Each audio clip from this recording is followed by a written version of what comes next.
So we're here as residents. I brought together many folks who love this city, including those like Chance the Rapper, see Father Flager, and many other community members and folks that are here. Want to make sure that we are setting a tone for the next generation of young people. We have seen so much brutality around this country. Videos circulate every day. Videos from our police department, videos from around the country.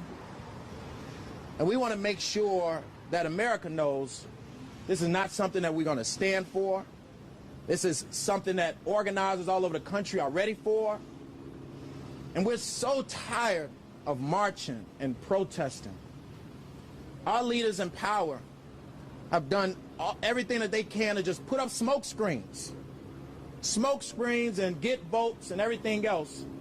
But year after year after year, we're seeing these videos pop up. And unfortunately today, it's not going to be the last one.